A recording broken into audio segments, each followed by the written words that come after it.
எல்லோருக்கும் வணக்கம். இன்றைய பதிவு திருப்பதியை பற்றி 2 விஷயங்கள் படித்ததில் பிடித்தது, பகிர்ந்து கொள்வதில் மகிழ்வு எனக்கு.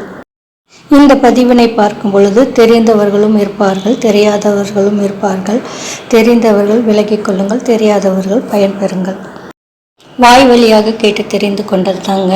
என்னென்னா, திருமணம் நம்ம வீட்டில் நிச்சயமாக இருந்துச்சுன்னு வச்சுக்கோங்களேன், கல்யாண பத்திரிக்கை 1 மாதம் முன்பே திருப்பதி கோயிலுக்கு அனுப்பிச்சி வச்சுட்டோன்னா அவங்க கோயிலிருந்து உங்களுக்கு பிரசாதம் அனுப்பி வைப்பாங்க. அப்புறம் தம்பதிகள் கையில் கட்டிக்கொள்கிறதுக்கு கங்கணம், குங்குமம், மஞ்சள் அனுப்பி வைப்பாங்க.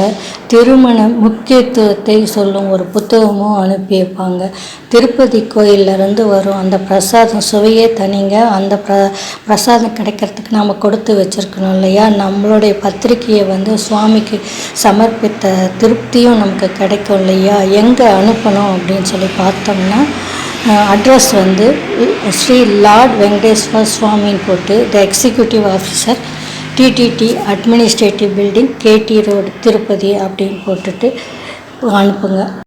தகவல் தெரிந்து கொண்டவர் கூகுளில் விசாரித்தும் நீங்கள் பயன்படுத்தி கொள்ளலாம். அடுத்ததுங்க, திருப்பதியில் எலும்பு சம்பந்தப்பட்ட நோய்களுக்கு உலகத்தரம் வாய்ந்த சிகிச்சை முற்றிலும் இலவசமாக தருவாங்க.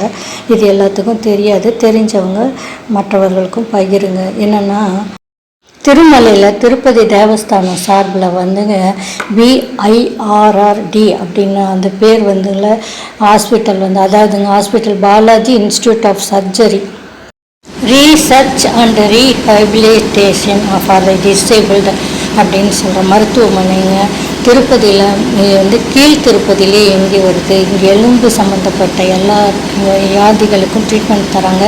அதில் முற்றிலும் இலவசமாக. இது எல்லாருக்கும் பகிர்ந்துக்கிறது நல்லது இல்லையா? இந்த 2 தகவலையும் பகிர்றதுக்கோசரம் தான் இந்த பதிவு. முழுமையாக பார்த்தமைக்கு நன்றி, வணக்கங்க. இந்த பதிவு உங்களுக்கு பிடித்திருந்தால் லைக் பண்ணுங்கள், ஷேர் பண்ணுங்கள், கமெண்ட் பண்ணுங்கள். நன்றி, வணக்கம்.